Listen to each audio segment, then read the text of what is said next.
Tidak bisa jalan langsung jatuh kalau tidak bisa jalan karena pegang sebelah. Ini stroke mati bukan main-main. Sahabat Kompas.com, Gubernur Papua sekaligus tersangka kasus suap dan gratifikasi Lukas NMB akhirnya buka suara soal kondisi kesehatannya. Lukas mengaku menderita sejumlah penyakit, mulai dari stroke hingga jantung. Dalam melakukan aktivitas sehari-hari, Lukas juga harus dibantu orang lain lantaran ia tidak bisa berdiri dalam waktu yang lama. Penyakit stroke yang dideritanya membuat Lukas harus mendapat perhatian khusus dan dirawat oleh keluarganya selama 3 tahun terakhir. Tidak bisa jalan langsung jatuh kalau tidak bisa jalan karena pegang sebelah. Ini stroke mati bukan main-main.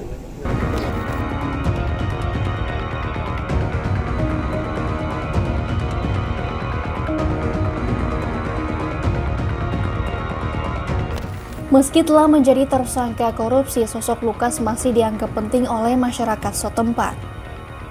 Menurut Komnas HAM, Lukas merupakan salah satu tokoh kunci Papua yang bisa berdampak dalam proses dialog damai yang terjadi di Papua.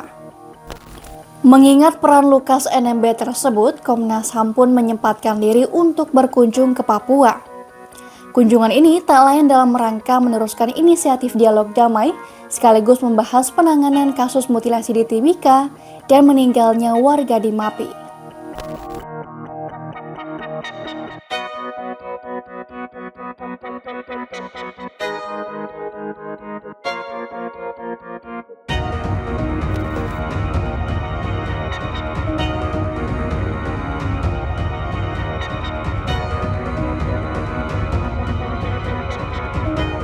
Motif politik pun muncul di tengah kasus dugaan korupsi yang menjerat Lukas NMB.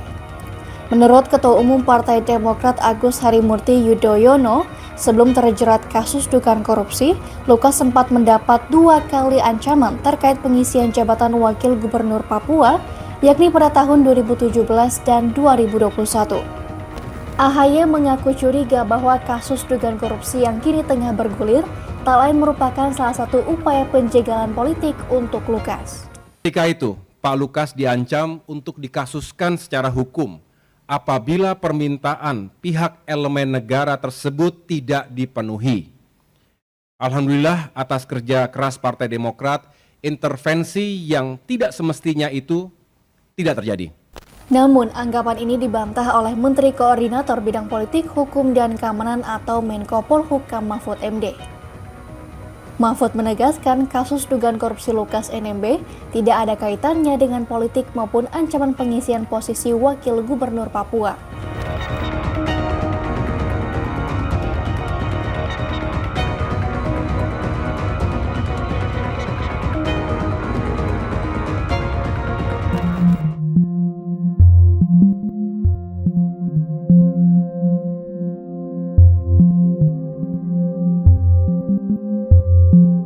Terkait opini liar yang berkembang di tengah masyarakat, KPK meminta semua pihak untuk tenang. KPK juga meminta sejumlah pihak tidak melakukan provokasi dan memperkeruh proses hukum terhadap Lukas. KPK menegaskan bahwa pengusutan kasus Lukas ini adalah murni penegakan hukum yang berawal dari laporan masyarakat. Oleh karena itu, KPK menyayangkan tindakan sejumlah pihak yang membangun opini publik terkait kasus Lukas.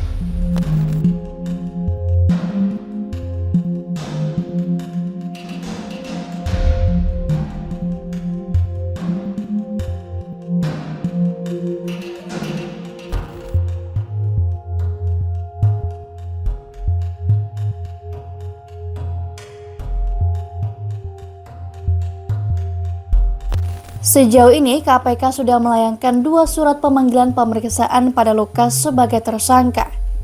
Namun hingga kini, Lukas belum memenuhi undangan pemeriksaan tersebut. Oleh karena itu, KPK pun akan memanggil kembali Lukas sebagai tersangka.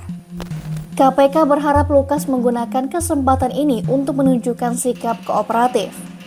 Selain itu, KPK juga akan mempertimbangkan permohonan Lukas untuk menjalani pengobatan di Singapura.